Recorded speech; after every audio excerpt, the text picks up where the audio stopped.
Hi guys! For today's vlog ay magkakaroon tayo ng Halloween party dito sa office namin. Pero bukod sa bigayan ng candies ay ito talaga yung inaabang-abangan ko, yung lechon belly. Tapos may palumpia pa tayo, barbecue, kare-kare, pansit at madami pang iba. At aba naman talaga sobrang na-excite akong kumain at nagdala talaga ako ng sarili kong rice kung sakali man ay kulangin.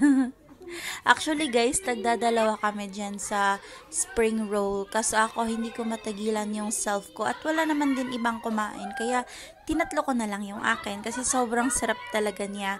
Pagkatapos ay nagsimula na kaming magbigayan ng candies at eto nga yung mga candies na hinanda namin para sa mga bata. Bawat isa nga pala sa amin ay bumili kami ng candies tapos hinati-hati namin para fair lahat. At eto na nga ang liliit. Eto nga palang mga batang ito ay anak lang din ng mga colleagues ko dito at iba ay kapatid. Sobrang cute nila at ang effort sa kanilang costume. At eto nga talaga si Marcella ay hindi mapalagay kung hindi niya maiayos yung pose ng mga bata. At alam mo naman kapag mga bata talaga ay ganyan, malikot, makulit. Kaya for the go at sobrang saya talaga namin dito. Eto nga siya, sobrang cute niya. Akala niya siya lang yung pinipicturean. Kaya yan yung pose niya. At eto naman si Baby Heron ay yung costume na naman ay Red Riding Hood. Tapos meron ding naka-AOT, tapos Demon Slayer. At si Hiroki, hindi ko alam ano yung costume niya, pero sobrang effort nila ha, as in. Parang samurai yata.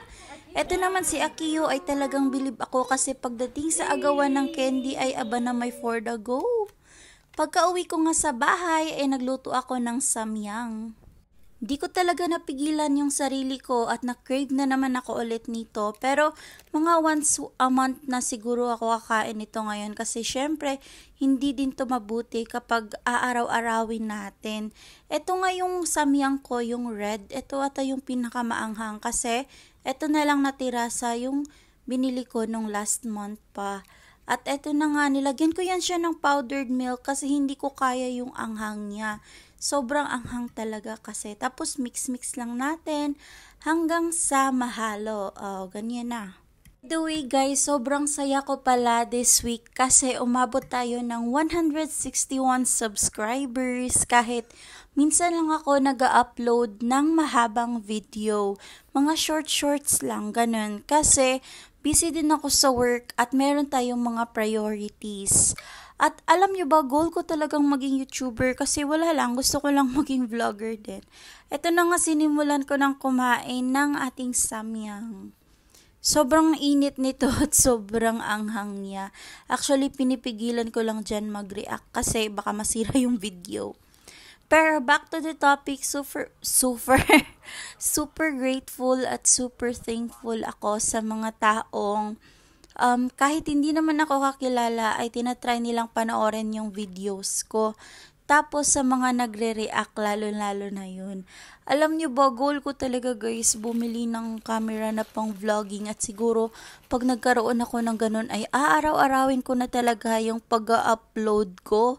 Medyo nahihirapan kasi ako sa cellphone ko kasi alam niyo naman, nag-iisa lang to at wala tayong budget para bumili ng extra at kapag naghahang siya at naglalag ay talagang namamatay siya. Kaya naman ay medyo hindi natin inaabuso yung paggamit ng cellphone ko kasi ito lang talaga yung ginagamit ko guys, pang office, personal, pang vlog, yun na lahat. Pero sana dumating tayo sa point na magkaroon tayo ng budget para bumili ng camera pang vlog.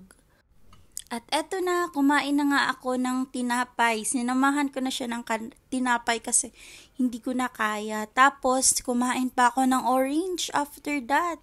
Need ko talaga ng orange. Sobrang anghang niya talaga. Namumula-mula na nga yung mukha ko dyan at halos hindi na ako makahinga. Sobrang busog ko kasi sa samyang at saka sa tubig. Kasi bawat subo ko tubig agad kasi sobrang anghang talaga pero hindi ko na pinakita kasi baka hahaba lang yung video natin. Yun na nga, kinain ko na nga yung orange. Sobrang sarap nito at story ko lang guys. As in, na-scam ako dito. Akala ko kasi 4 dirhams. Pero 13 pala.